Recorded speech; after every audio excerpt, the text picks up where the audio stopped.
Assalamualaikum warahmatullahi wabarakatuh.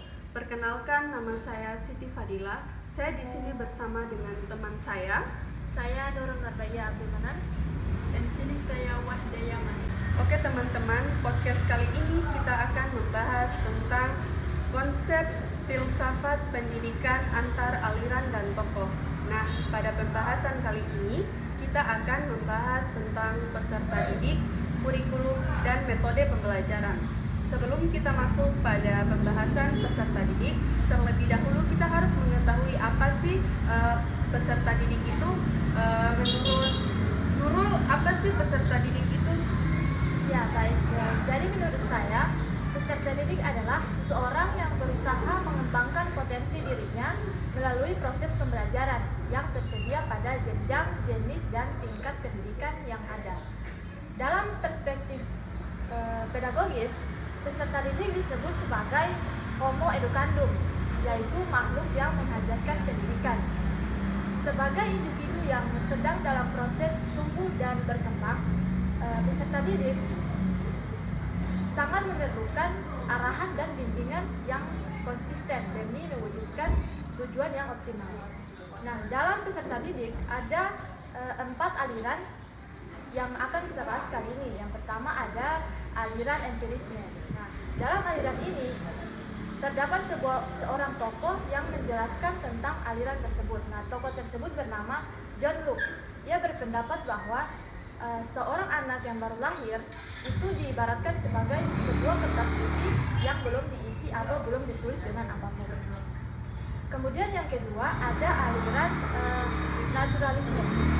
Aliran ini ia senada dengan aliran yang pertama, yaitu empirisme. Nah, pada aliran naturalisme, J.J. Rousseau berpendapat bahwa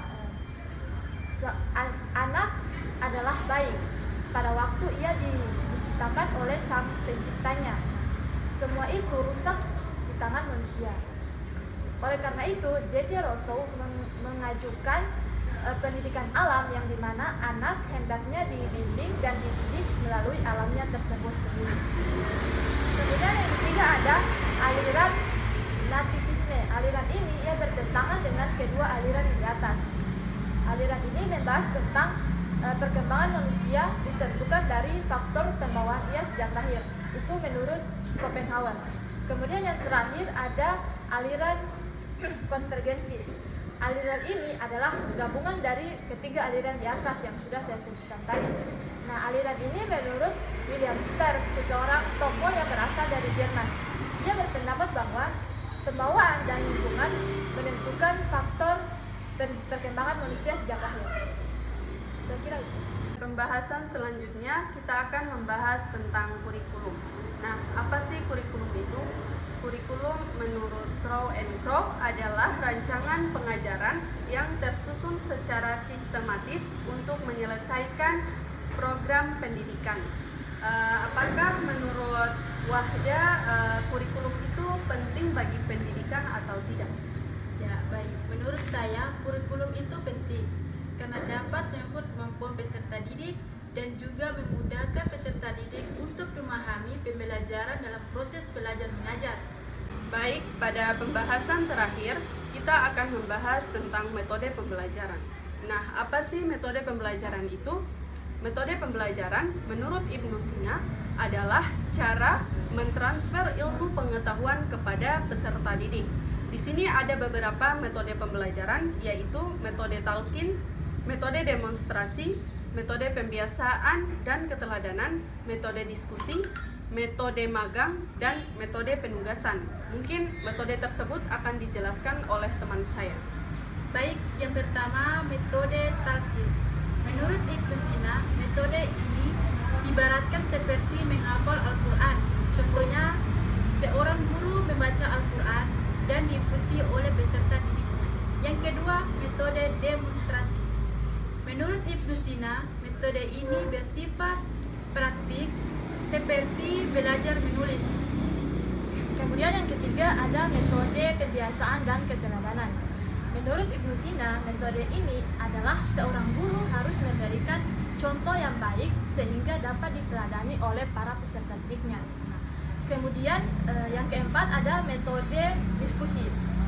Cara penyajiannya adalah dengan memberikan materi kepada para peserta didik, kemudian para peserta didik dihadapkan dengan beberapa pertanyaan terkait dengan materi tersebut. Nah, tujuannya apa? Untuk memberikan pemahaman terkait dengan masalah atau problematika dan teoritis kepada para peserta didik. Kemudian yang kelima ada metode magang. Ibnu Sina telah mengajarkan hal ini kepada para peserta didik. Metode ini memiliki manfaat ganda. Selain untuk mempermahir suatu pemahaman terhadap bidang ilmu, metode ini juga dapat menjadi contoh atau pengalaman pada bidang kerja peserta didik nanti. Kemudian yang keenam ada metode penugasan.